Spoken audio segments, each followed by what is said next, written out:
Welcome. We are going to be showing you all around our barn here at Osprey Wilds. My name is Regina. I'm the wildlife coordinator, and Nadine, our education director, is the one who is filming. And we're going to be going around our barn and introducing you all to some of our animal ambassadors. And you all are more than welcome to ask any questions in the chat, regardless of why you're tuning in, and Nadine and Caden will let me know what your questions are, and I'm more than happy to answer them. So what we'll be doing first is heading in with our red-tailed hawk. He is our newest animal ambassador. Apologies for the squeaking if you can hear it. That's our bald eagle Woody. You'll get a chance to see him in a minute. But first, I want to introduce you to our newest animal ambassador. Like I said, he is a red-tailed hawk. So I'm going to be heading in with him, and I'm going to be giving him some food this evening. So he is getting some delicious pieces of rat and day-old chick, and I'll be giving him his dinner. So our red-tailed hawk, he came to us in early August, and he was unfortunately hit by a vehicle in South Dakota. And due to that injury, his right wing is severely, well, it's not severely, it's permanently damaged to the point where he's unable to fly. So he was assessed by a rehabilitation group, and they said that he'd be a good candidate for being an education bird. So even though he is unable to fly, he is still able to be here with us at Osprey Wilds as one of our education ambassadors. So we don't currently have a name yet for this bird. Actually, a part of our fundraising week is the option to donate to support a name that you particularly like. And the name that gets the most points will then be his name. So we'll be learning on Sunday what name gets the most support. So the current options are Winter, Apollo, as well as Copper and Muskogwen, which is red feather in Ojibwa. So I'm going to be giving him a little tidbit here, seeing what he thinks of it. Future. Good boy. So you'll see his red tails feather that is growing in. So when our red-tailed hawk came to us, he was just a little over a year old. We knew that he was that age due to the colors on his body. So when he came to us in August, his tail was actually brown and striped and not displaying that characteristic reddish-orange color where their name comes from. And in the past month or two, he's actually started to grow into his adult colors. So once a red tail reaches about the end of their second year, they begin to look like a true adult would, and not like a juvenile does. So I'll give him another piece. Right now, he and I are working towards having him be a glove bird. So that's what we call an educational bird that is able to step up onto the glove to then join us outside of their enclosure for programming. We got a question. Yeah. What's our question? Yeah, so we have a question. Someone is wondering, where do you get the rats to feed him? Good question. Yes. So we go through a company called Rodent Pro. They are an online service where you can purchase animals that are frozen and then shipped to us to be fed to our educational ambassador animals. So we get our rats from them. We get our quail from a local quail farmer in Minnesota, and our rabbits also come from a local rabbit farmer as well. And then our fish is donated from the DNR. So we get all different sorts of sources for our food. Great question. There you go, buddy. So he is very interested in training right now, which is amazing. Right now, in order to get him comfortable being on the glove, I've been presenting the glove to him and then giving him motivation whenever he touches it by giving him some additional treats. With this whole new phone pointed at him right now, I'm not going to ask him to do a training session because that might be a bit much. But as you all can see, he is still very eager in what I have to offer this evening. So I've got a couple more pieces. Good bird. You'll notice he has those brown leather straps around his ankles. So that's how when he becomes a glove bird and is able to go in front of audiences, I'm able to keep him and audiences safe. So once he is trained to step up on the glove, I'll have the leather straps pinched in my fingers and then tied to my arm. That way, if something startles him and he's to try and fly off, he won't be able to get into trouble and go where he's not supposed to go. So that's an old style of falconry equipment called jesses and anklets. You want your last piece, sir? Yes. Okay, good bird. All right. Very good. Are there any other questions about our red-tailed hawk? I'm wondering, Kaden, are you able to share where they can go vote for the name of the bird? Yeah, I will put the link in the chat of where you can see our 4 final names and where you can go donate for the name that you like the most. Awesome. Yeah. Thank you, Kaden, for doing that. Yes, I think they're all very fitting names, so I'm excited to see what name he gets. But yes, that's our newest animal ambassador, our red-tailed hawk. And now what we'll be doing next is I wanted to show you all our largest animal ambassador, our bald eagle, Woody. He is the roommate right next door to our red-tailed hawk, and he is very eager to see what's going on. He knows he doesn't normally have visitors this time of day, and so he is right up close here by the door. Now, Woody came to us over 30 years ago as a juvenile bird, and he unfortunately had fallen from the nest and injured his left wing. That injury was so severe that it had to be amputated from the elbow down, so he's unable to fly, just like our hawk is. And Woody has been here with us for 31 years now. So his entire life, he's been an animal ambassador at Osprey Wilds. So he often has a lot to say, which is super exciting for the students that visit us. Many people don't know that bald eagles make a high-pitched squeaking sound. They'll typically associate that with a smaller, daintier bird, but that's the sound that you'll hear from wild bald eagles. So that's Woody. Okay, Woody. He's also very excited for food right now.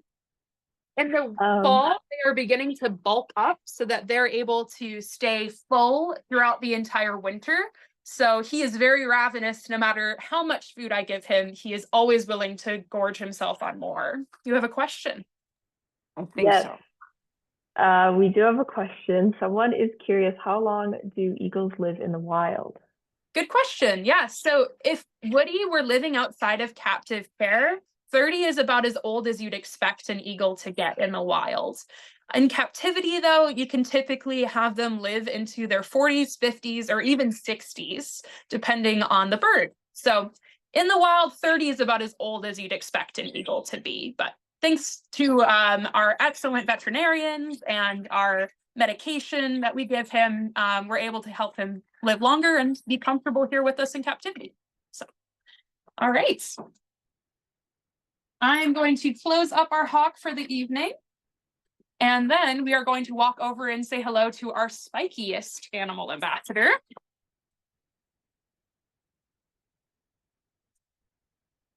And you'll be able to see our enclosures from the outside. All of our birds, it's so hard to see them, are able to have a view of the outdoors from their home. They also can choose to be further in the back if they want a little bit more privacy. This is our crow, if you can see her through the window. Her name is Mob, spelled M-O-B, from the habit that crows have of mobbing predators like owls and hawks. She was raised illegally as a pet in Vermont and has been here with us for 14 years as an educational animal ambassador. And then you might be able to still see her. This is our great horned owl animal ambassador. Her name is Artemis. She is unable to fly due to an injury she got when she was a young bird. So her left wing is not fully functional. So she has been here with us for about 8 years and is a great representative of great horned owls and a really just beautiful bird to see. She's much more active in the evening, so it is a lot easier to get to see her right now this time of day. Yeah, we've got a question. Yeah, so someone has a question about mob. They're Yeah, wondering, how can you tell your crow is a she? great question. Yeah. So Mob, we actually thought was a male for almost the entirety of her life until about 3 years ago now. Someone went into her enclosure and she had laid an egg. So the answer is we guess with our crow and our raven based on their size, but we're never 100% certain since their anatomy is a little different from mammals. So she actually laid this past spring 9 eggs total after only having laid 1 egg in her entire 13 years. So animals are really mysterious sometimes in how they act in captivity, and she's lived beyond the normal lifespan of a crow, so maybe her body doesn't quite know what to do now. So she's still healthy, she's just laying eggs. Yeah. And then we've got one more bird that we'll be able to see here. This is our raven.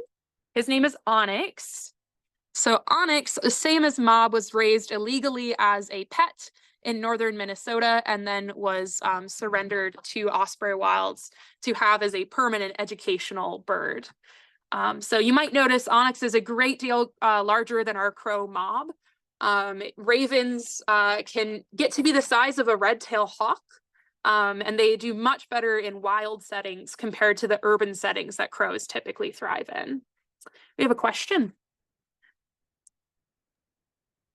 Yeah, someone is wondering about Gibbs. They're saying, is Gibbs still around? I remember seeing him.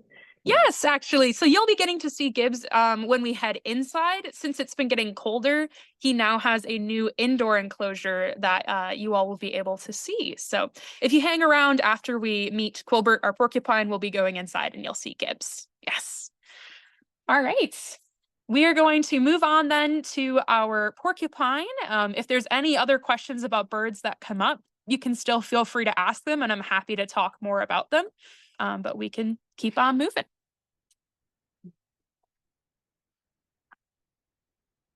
Great. That's all right, you can leave it.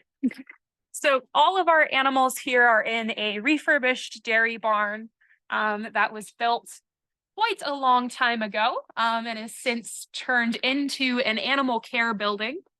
So our birds enclosures are on one side of the building, and then our porcupines enclosure is on the other side. And then we have our climate controlled animals that you'll be seeing at the end of this program that are indoors on the first level of this building. We also have a climbing loft for our students that come and visit us here on the second story of this building as well. But our animal care takes the bottom half of this space.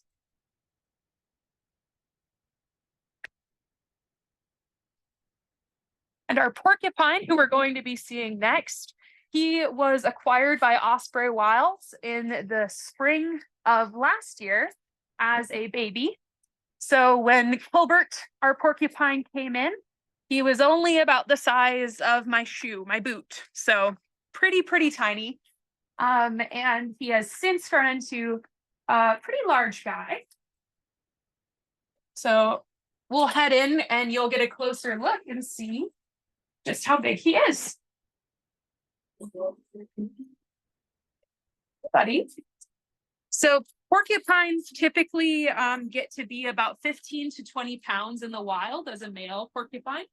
And Quilbert, I just weighed him this morning and he is about 17.5 pounds. So he can be quite large, especially as he gets bulked up during the winter time. So we'll step inside his enclosure. Ooh, I'm gonna need to put some grease on that wheel. Hi, buddy. You can come on in, maybe. Quilbert, we like to say, loves orange things, so I brought for him this evening some butternut squash. You interested? Oh, you can hold it. He's pretty slow moving this time of year as he's getting into his winter mode. So there we go. Nice job. Oh. So Quilbert, we got him, like I said, when he was pretty young. and he has been an animal ambassador here with us to teach people about porcupines. So porcupines are often a pretty misunderstood animal. A lot of people think that they go out of their way to be dangerous and harmful, when in actuality, they just want to be left alone if you find them. And he's a really great example of how actually pretty docile and slow they can be. You'll notice that he has these big, long bristles that are sticking out. So these actually aren't quills, but those are actually his whiskers, is the way I like to think of it. So if anything touches those long hairs or guard hairs, he'll know right away that there's something dangerous that's coming, and he'll know to put his actual quills towards the threat. I hear I have a question. Yes, we have someone wondering if Quilbert stays outside all winter. Yeah, so Quilbert actually just left his nice cozy home here. So in the wintertime, he has an insulated house that he's able to tuck himself into, filled with straw, and it's out of the wind over here on this side of the building. And in the wild, porcupines do spend their entire winter out and about. They don't typically hibernate or find anything more than just a hollowed out tree to hide in. So this is very accurate to what he would be experiencing in the wild. Would you like another peanut? So you'll notice he's got some very long claws. Those claws are really helpful for him to climb. So he is able to hook onto whatever type of bark of tree he finds and make his way to the top. Porcupines typically will be eating bark and leaves and buds off of trees. So when they're safe up in a tree, they are at their happiest. And oftentimes people wonder if porcupines can shoot their quills at you, when in actuality, their quills are just like modified hair. Oh, okay, I'll get you another peanut. There you go, buddy. So if they're feeling threatened, they will point their quills, the barbed ones underneath these whiskers, towards the threat. And then when they hook into something, then those barbs will stick into what they are feeling threatened by. So they're really loosely connected to their body. Just a simple touch is all it takes to get stuck by a porcupine. Got a question? Yes, someone is wondering if Quilbert has any thumbs. Does he have any thumbs? Mm. So he actually doesn't have thumbs. His claws are quite dexterous. He is able to grab things quite easily. However, he does not have that thumb like you would expect of a monkey or other climbing animals. A climbing tool that he does have actually is his tail. So his tail is really strong and stiff, and it almost acts like a tripod. So he can put all of his body weight on his tail while he's in a tree and just have a little easy grab with one foot, and he can safely be completely vertical that way. So his tail will prop him up to make sure that he's able to climb safely. And porcupines have actually been observed in the wild living successfully with just 3 legs and missing one of their legs because their tail is such a helpful climbing tool. So, all right, buddy. I think I'm going to give you just 1 or 2 more peanuts, and then we got to be on our way. We'll give you a nice piece of squash as well. Oh, good balance, buddy. Good balance. So you see that tail was trying to reach for something to hold on to balance himself. And he's sitting in a weird way that your average wild porcupine wouldn't. So we are going to give him the last of his treats this evening, and then we will be on our way too. All right. You'll see his enclosure is pretty much a jungle gym of different sorts of climbing materials. We always are mixing his space up so that he has variety and is able to explore new spaces every day.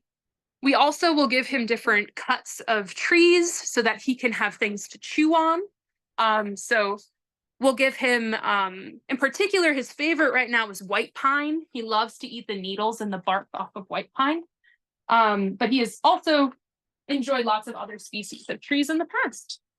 His favorite treat, though, is icicles. So he'll hang from the ceiling and he'll chew on the icicles to get his snacks that he wants. So right now he's a little puzzled on where to go next, so he's chittering his teeth if he ever feels a little bit frustrated or confused by where he's gotten himself, typically a teeth chitter will be how he shares that. So it's pretty quiet though. All right. Great. So we are going to move on indoors to say hello to some of our animals that we have inside. Again, any other questions that you all have about Colbert too, I'm happy to chat more about those as well. It's quite dark. There we go. Great. So inside our barn, we do a lot of our food prep and cleaning for the sake of our animals. There's all different sorts of tasks that come with taking care of animals that I'm sure you would be well aware of if you've spent any time with them. It's a lot of people to make sure our animal ambassadors are doing well. Lots of checklists, lots of organization to make sure that no one is getting forgotten and everyone is having the best possible care.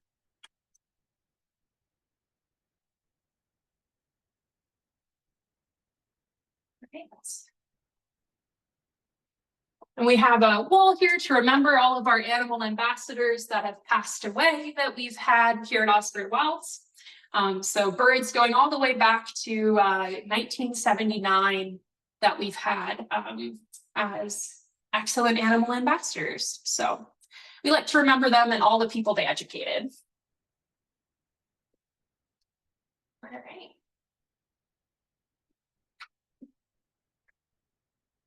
If some of you are longtime members of Osprey Wilds community, you might recognize some of these birds. I know they've touched a lot of people throughout their time, and also Spike too. Our porcupine was really a special animal. So all right, and then in this nice, cozy, warm space is our wildlife classroom. So in here, we'll typically host our visiting school groups to get to know those climate-controlled animals, so our reptiles and amphibians, as well as a couple of notable exceptions too. So if we want to look very quickly, our American toad is doing something very unique right now. She's taking a bath. So our amphibians, it's really important they have access to humidity so that they are able to properly kind of regulate themselves. So typically she'll go in the bath when she's feeling a little dry or if she needs to shed her skin. Our toad's name is Frog, kind of confusing, but a student caught her 2 years ago, and their main request is that she have her name be spelled P-H-R-O-G, Frog. So makes educating about her a little confusing, but she's a very, very cool toad. And then we also have a green tree frog. Her name is Concrete, also a pretty unique name. So Concrete gets her name because when we found her, she was gray. And as you can see, she's not gray right now. So gray tree frogs can actually go through a variety of color changes. So they can change gray to green and all of the strange mottled colors in between those two. So she is currently choosing to be green because she has a lot of green in her space. But if we were to move her to a space with a more gray material, she would slowly match to change that color. Typically, it takes them a few days to get a full color change, but here in Minnesota, we do have animals that can change their color. And then this last animal over here, I'll allow you all to get a sneak peek of. He's an animal that typically spends most of his day covered up. Oh, his tail. So this is our salamander. I won't unbury him too much, but you can see just based on his tail, he's a pretty chunky guy. His name is Sal. And Sal is a very thoroughly buried here. I don't want to unbury him too much, but his face is under there, I promise. But this is the tail, and then that's his back here. So his head is buried pretty thoroughly. I'll give him a little bump up so you can see him. Dude. There he is. So you can see his face right there poking out. So if you couldn't guess, Tiger salamanders spend a lot of their time buried underneath rocks and logs. So if you've never seen a salamander before in the wild, they're probably around and you just haven't noticed them. So if you go out in the evening, particularly on rainy spring or summer nights, you might see them leaving their subterranean homes. Typically, though, they spend most of their time where you're not going to find them, staying nice and cool and wet in the dirt. So that's Sal. I'll cover him back up after disturbing him so rudely. Tuck him back, and he can find his nice cozy home again. So those are some of our amphibians that we have here. Our amphibian animal ambassadors are really great because they're able to travel to greet students with us. So oftentimes we will bring them in a traveling case, and then we're able to bring them along and get to meet students that are a little bit further away from our site. So they're really excellent to have. I had someone ask about Gibbonasi, or Gibbs, our American kestrel. So this is his home that he has in the wintertime. Kestrels do migrate when the seasons change. They typically will eat bugs, and so they're not made for Minnesota winters because those bugs aren't around anymore. So what I'm going to do is I'm actually going to offer him some food this evening and see if he's interested in having a snack. He's also going to be getting the similar rat diet that our red-tailed hawk got as well. So let's see here. There we go. How does that work? That works. Okay, so I'll offer him a little piece. He is pretty new to this home, so we might not be super interested in grabbing it, but we can at least try. What do you think, Gibbs? So Gibbonasi, his full name, means hawk or falcon in Ojibwa. So we shorten it to Gibbs, but that is his full name. We'll see if he wants to take it maybe from his feet. What do you think? And if you all could hear, he was doing a really light sound. Oh, there you go, buddy. So he does a high-pitched trilling sound when he sees people. The reason for that is because he was actually raised by people. Oh, he's got to clean his face. He has to keep himself looking very nice. So tidiness is important to birds so they don't get sick. But Gibbs was raised by humans illegally as a pet, same as some of the other birds I've introduced you all to this evening. So he was taken in and is now too comfortable around humans to be successfully released to the wild. So when he sees us, he lets out a greeting that would typically be reserved for another kestrel, but since he wasn't raised by kestrels, he doesn't quite know who's who. So we call that imprinting, when a bird is too adjusted to humans to be released into the wild, and that process unfortunately can't be undone. So he's here with us. And he's able to be an excellent educational ambassador. You'll notice he's got those leather pieces around his ankles, similar to the red-tailed hawk you may have seen earlier. Those leather straps are an additional way that he is able to stay safe if he's on the glove and on a program greeting some people. So he is very hungry and has lots of work to do. He's a small guy, so he can't swallow that whole. He'll rip those little pieces up into nice bite-sized snacks, and this will probably take him a good while to get through. Do we have any questions so far about the animals that have been shown off inside so far? Hi, Gibbs. How old can Gibbs live to be? Yeah, so Gibbs is currently, I believe, about 13. And that is pretty darn old for a kestrel, even in captivity. Kestrels, you don't expect them to live typically much more than their teens in captivity. So we're very happy that he's still here with us, but frankly, he's beaten the odds right now with how old that he is. So yeah, so we got a question. Yes, someone is wondering, do salamanders start out in the water? They do, yes. So salamanders start out as larvae, same as how a frog starts out in the water as a tadpole. Salamanders have a set of gills instead of a set of lungs, and they, after they hatch, will be living in the water for a few seasons until eventually they will move on and grow those lungs and become a terrestrial animal that lives on the land. So it's a great question. Yes, they are typically found in the water when they're young. I do love watching Gibbs eat. He is very particular in how he does it. Got another question. Yes, someone is curious, where do kestrels migrate to in the winter? Good question. Yes, not every kestrel has a cozy box inside a barn to go to. So typically kestrels will migrate either into southern areas in the United States where winters are more mild, or they might go as far as going to South America. So just about anywhere in between those two spaces, Central America and the South in general is where they want to go. They follow the bugs. So kestrels are very reliant on green darner dragonflies in particular. So a lot of times when the dragonflies begin to leave, that's when kestrels head out as well.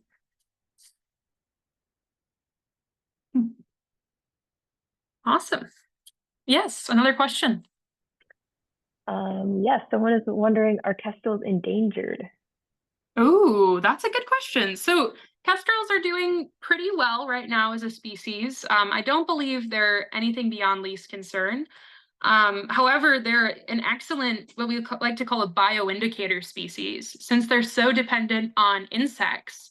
If the insect populations begin to fall, that could greatly impact the kestrels. So if we notice more declines in their populations, that can be a cue that something might be wrong with what they're eating.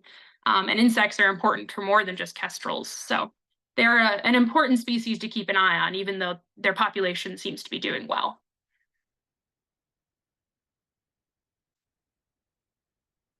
All right. Well, we're going to close Gibbs up then to enjoy the rest of his dinner. And I'm going to introduce you all to just a couple more animals that we have in our space here. Okay. So this animal is a particular fan favorite with the students that come to visit us here. His name's Picasso. He's our painted turtle. As you can see, he is very accustomed to people. And when he sees us, he is more than eager to swim up to the glass and see if we have any treats for him. So what I will do is give you all a little bit of a better look at him by getting him on the move. So painted turtles have a really gorgeous appearance. That's where they get their name. He's a little splashy right now, but they have that absolutely stunning orange belly that almost looks like it was painted by hand. And then they have those nice yellow lines that go throughout their face as well. If you've seen an aquatic turtle in Minnesota, odds are pretty good you saw a painted turtle. We do have other species, however, these guys are definitely the most common one that you would expect to see. Now, their shell is really fascinating. It actually is made out of keratin on the surface. So he will shed these individual pieces on the back of his shell in flakes when he's growing. So they will fall off in pieces. They're called scutes, and they almost look like fingernails. And then he'll continue to grow underneath. So inside of their shell is made of bone, but the outside is the same stuff that our hair is made out of. It's actually the same stuff that Quilbert's quills are made out of, our porcupine. So it's a very versatile, useful material in nature, keratin. So you can take a look at that belly again. So the turtles' bellies are an indicator of whether or not you have a male or a female turtle. So if their belly is flat, then they are a female turtle. And if there's a bit of a dip in, like Picasso's has, that's how you can know that they are a male. Now, that's pretty hard to tell if you don't have a turtle in your hands like this, but that's one of the most reliable ways to tell with an aquatic freshwater turtle like him.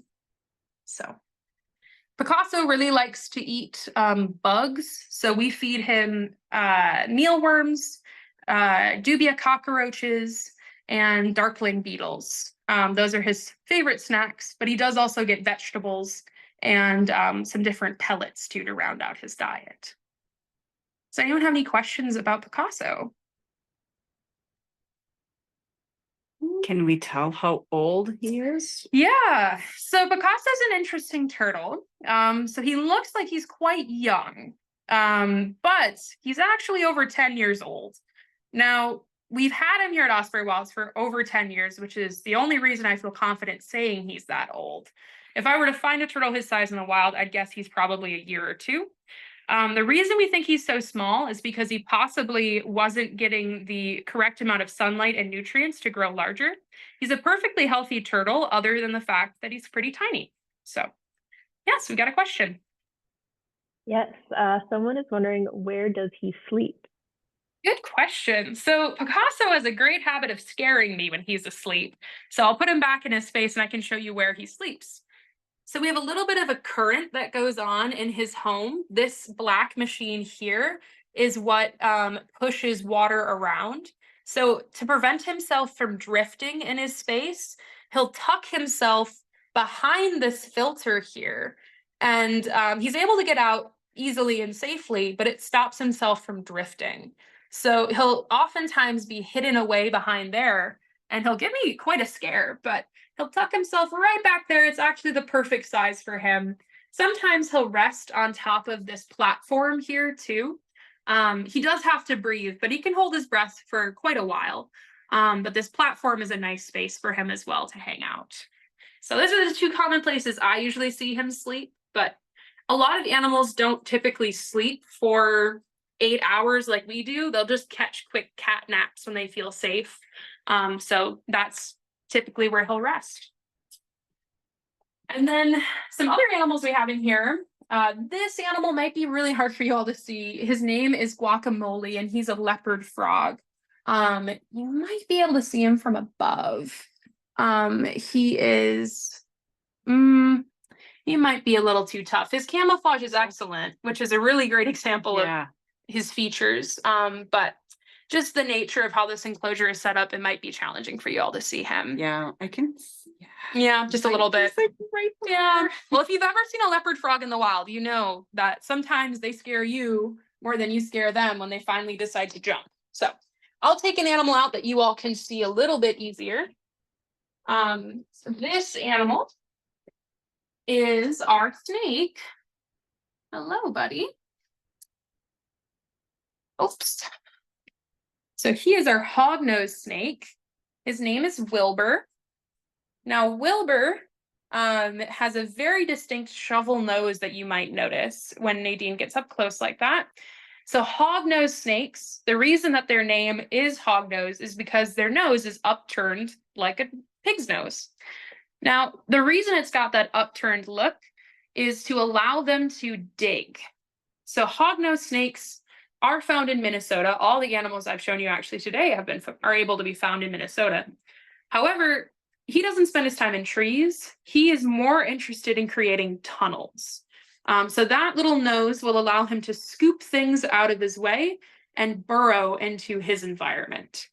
So yeah, the focusing can be kind of tricky. But hognoses are, let me see if I can adjust his little body here. How, dude? There. Yeah, I can really see. Perfect. Yes. So Wilbur is pretty old, and that's why his eyes look a little cloudy. We got a question. What's our question? Yes, someone from our Facebook Live is wondering, how fast does Quilbert move, or not Quilbert, how fast does Wilbur move?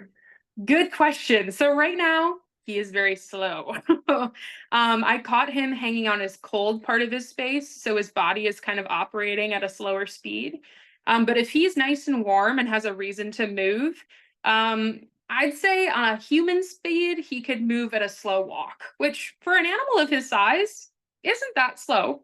But he's more made for those burrowing and the tunnels, and that doesn't necessarily mean that he needs to be fast. So good question. Oh, Wilbur. So you might also notice that he's got his black tongue sticking out. So if you all are familiar with snakes, you might know that they actually are able to smell with their tongues. So when he's sticking that tongue out, he is doing some, investigating in his area. So he has a special organ in his nose called the Jacobson organ. It's actually connected to his brain inside his head, and it is made entirely for processing scent particles. So he'll collect the scent on his tongue, on that nice forked black tongue, and then it'll shoot back inside of his mouth, connect with that organ, and it'll be able to tell him directionally where smells are coming from. So he could tell not only that there's a really nice batch of cookies being baked in a room, he'd be able to tell you exactly which direction and how far away the oven is. So they're very precise with their smell. I did mention his eyes are a little cloudy. He does have cataracts since he is actually over 20 years old, which is the oldest hognose snake that I've ever heard of. And just due to him being old, things like cataracts do tend to crop up. Since he is able to smell so well, though, he's still very comfortable in his environment, even though his vision is pretty limited. So I feel comfortable still having him here with us, since it seems that he's still very well adjusted to his home. So they're really, really interesting animals, our snakes. And one thing that I like to do as well is give him a chance to dig. So I have a sandbox here for him, and I can move. So we'll move it over to the steps. So here at Osprey Wilds, we like to give our animals enrichment. And this is a great form of enrichment. Oh, I've got a floof on my glasses. So I mentioned that he's really good at digging.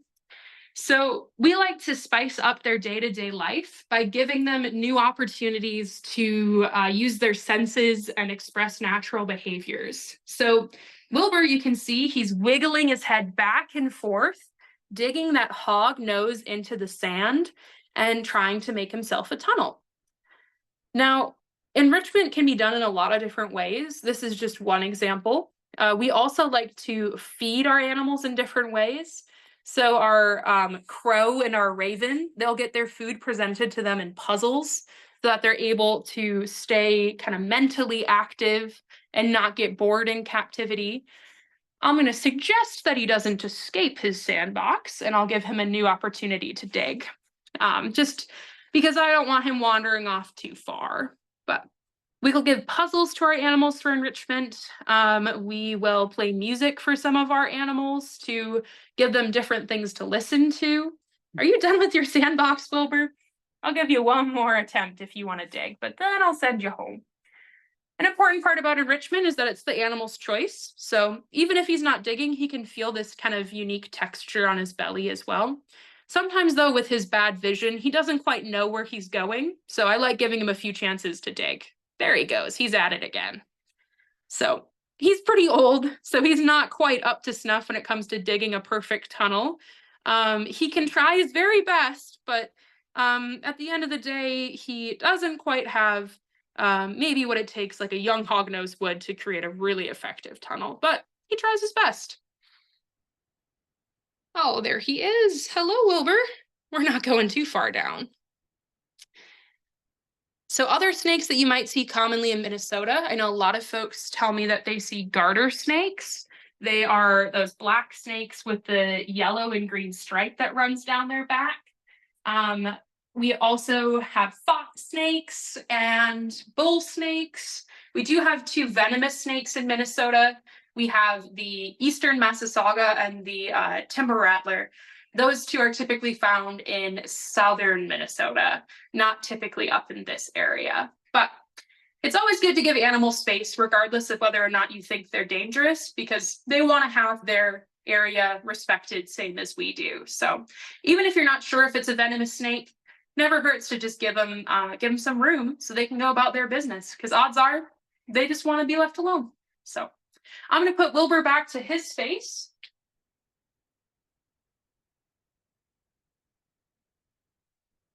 Great. And then we'll wrap things up this evening with our fuzziest animal ambassador. Her name is Poppy. She's not on the second story of her home. Let me check the bottom story. Hi, Poppy. What do you think, girl? I'll give her a treat here.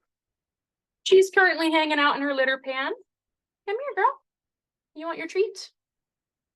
Maybe. We got a question. Yes. What's our question? Yes, someone is wondering what the big glass enclosure is for. Oh, great question. Yeah, we can talk about that in just a second. It looks like Poppy is interested in hiding out in the back of her home more than coming out. I'll still give her her treat. She's our domestic rabbit here. Domestic rabbits are not found in Minnesota, natively, that is. But she's an excellent animal for our visitors to get to physically interact with and pet. None of the rest of our animals are really made to be pet, but since she is a domestic, she's a great fit for students to have a physical connection with our animals when they come here.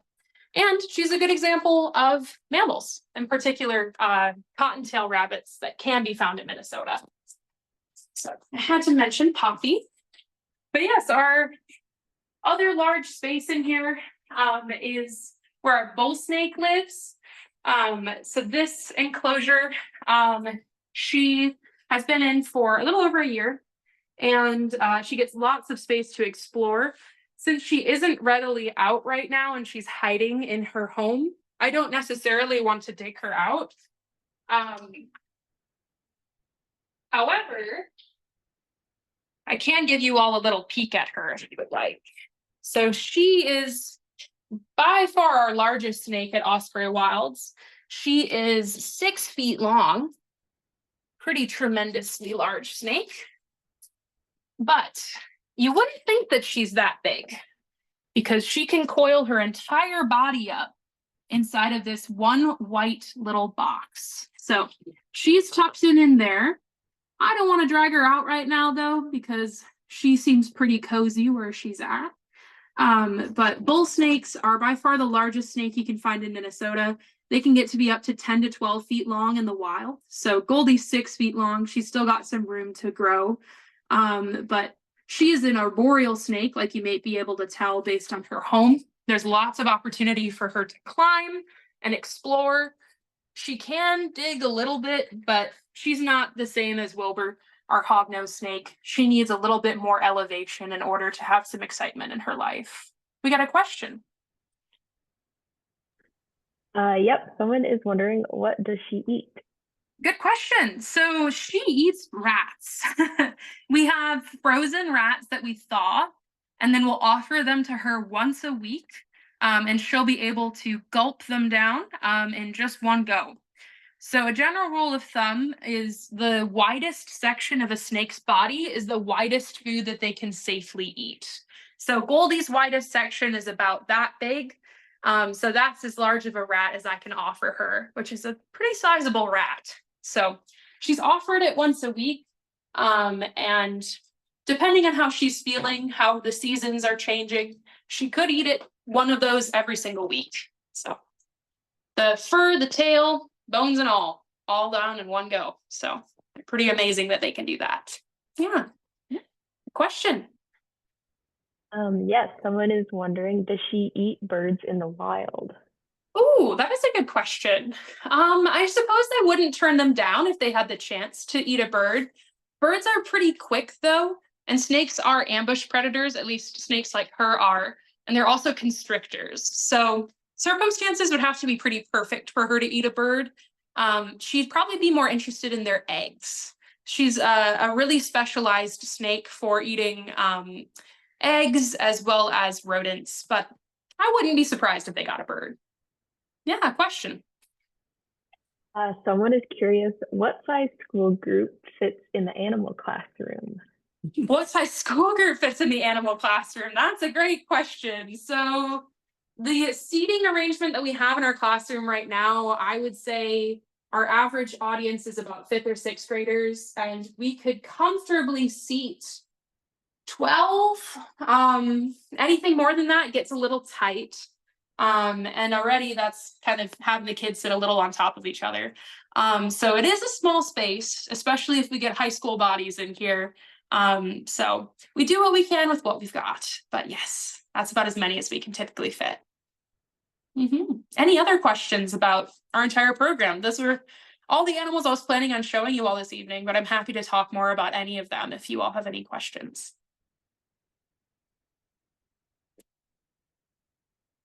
What does it cost to maintain all of these animals? That's a good question. Yeah. So the cost to maintain all of these animals, it really depends on the animal themselves. But we could typically expect for our birds of prey, a typical one food order for them can be about $500 for all of their different meat items just for 4 months. So that adds up to be quite a lot over the course of the year. And that's not taking into account some of the other specialty items they get as well as medications too. So for one bird, it can be quite easily $1,000 to $2,000 to give them everything that they need in a typical fiscal year. So they are really wonderful animals for us to have to teach people about the importance of all of these wonderful creatures we have in Minnesota. But it is a large part of our programming to make sure that they're safe and comfortable, which is not cheap. So yeah, very good. Here we got a question. Yeah, someone just wanted to say that they learned a lot, and they say that Regina is a great educator. Aw, thank you. That's very kind. I'm happy to hear that you all learned a lot. I hope that you enjoyed getting to see the space too, and maybe go a little bit behind the scenes if you've seen our space already. All right. If there's some new people that joined us after we saw the red-tailed hawk, maybe we can talk one more time Yes. about the name for our new red-tailed hawk. Absolutely, yes. So if you all didn't catch the beginning of the program this evening, we did introduce you all to our newest animal ambassador, our red-tailed hawk. He is currently not named, and as a part of our fundraising this week, we are challenging people to donate to support the name that they like the best out of the 4 options. So Caden's going to send a link in the chat to see where you all can participate in that. $1 equals 1 vote. The names that you would be choosing from are Apollo, Copper, Winter, and Muskogwin, which means which means red feather in Ojibwa. Did I forget a name? You said Apollo, but it's Jupiter. It's Jupiter. Yeah, thank you. Yes. So those are the names that are options for our red-tailed hawk. So definitely check that out. If you all are interested in supporting our wildlife program, all of the funds that are raised there go to help these animals that you all have had a chance to greet this evening. And we would greatly appreciate any support that you all are willing to give. These animals make a really huge impact in all of the students that visit us here. And it is a tremendous honor to get to work with them and teach students about the importance of wildlife. All right. Well, on that note, then, I think we are going to wrap things up this evening. So thank you all so much for joining us. I see we've got maybe one more question from Nadine. Yeah. We just have someone else who wanted to say, not a question, but thanks for this wonderful tour. And Awesome. we also had somebody on our Facebook saying, thank you for all that you do. This was very interesting and a great learning opportunity. Well, thank you all so much. I appreciate your appreciation, and I hope you all have a great rest of your night. Thank you. All right. Thanks. Bye, everyone. Bye.